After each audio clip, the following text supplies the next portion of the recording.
Good morning mga kamari chef. Today gagawa tayo ng barbecue spare ribs and peanut sauce. Tara! Ating gagawin is hugasan natin yung mga ribs. So this is baby back ribs na pinahiwa ko lang. Yan siya. Parang ganyan siya. Tapos isang buo siyang slab. So ganyan lang yung cut. Pero kung gusto mong spare ribs, edi spare ribs yung gamitin mo. Kahit ano.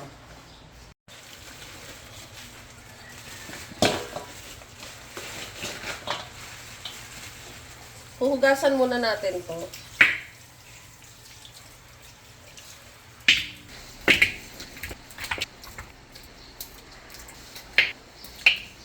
Ayan, tapos magsa-start na tayo sa pambabad or marinade. 1 litro ng unsweetened pineapple juice. Ito yung mabilis na magpapalambot. At saka 1.5 liters na Sprite. Sa magtatanong, yung ribs natin ay nasa 15 kilos. Tapos akin na yung konting Sprite. Ayan, kaya hindi tayo nagugutom kahit hindi tayo kumakain eh. Okay, now we're going to add Marca Piña na soy sauce 500 ml or kalahating litro. Tandaan ninyo madami kasi itong niluluto ko, kaya madami yung soy sauce na kailangan ko. You can use any brand, basta make sure lang hindi siya yung sobrang alat na brand. Next is maglalagay tayo ng isang bote ng Worcestershire. This is the big bottle kasi nga malaking batch yung lulutuin natin. Tsaga-tsaga lang kasi mahirap siyang lumabas sa bottle. Pero uubusin yan. Next, gagamit tayo ng peanut butter and Lily's yung brand na ginagamit ko para saktong-sakto yung tamis niya. Alam niyo itong recipe na to, tinuro pa sa akin ng aking mother-in-law. Kasi isa to sa mga favorite ng husband ko na ulam. Kung hindi mo masyado gusto yung ma-peanut butter yung lasa, pwede mo namang bawasan. Pero ako, ayan, sinimot ko talaga yung bote. Next is maglalagay tayo ng sobrang daming pepper. Kasi the more peppery siya, mas masarap. And then, we are going to mix this thoroughly until matunaw yung peanut butter.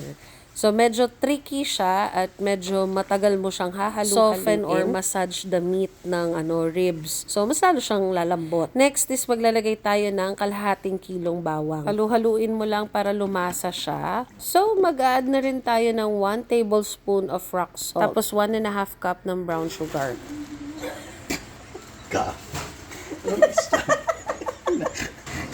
Ganyan na. May sure. Measure ko pa. Napalas na.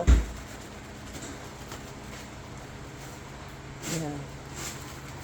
Ayan. Measure ko pala nalaman. Lalagay tayo ng 1/4 cup of hickory or smoke oil. Akin na yan. Marunong na siyang mag-alog-alog.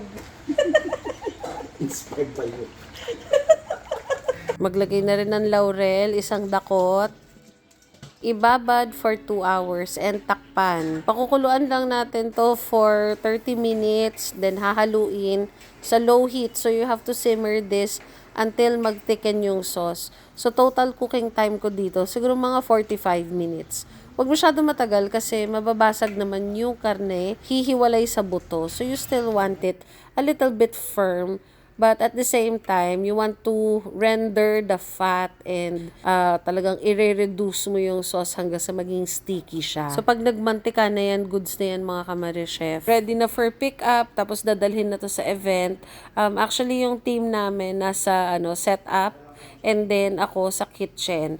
Pag Batangas event, kung mapapansin nyo, nilalagay ko sa mga aluminum pan para hindi na mahirapan yung team namin at ilalagay na lang nila directly sa food warmer. Ayan, so event number 1 is yellow themed with complete tables and chairs. Tapos may food natin. Ayan na yung food na niluto natin. Nakalagay na sa buffet. Event number 2 is green and yellow themed. So ayan mga kamari chef, yung buffet.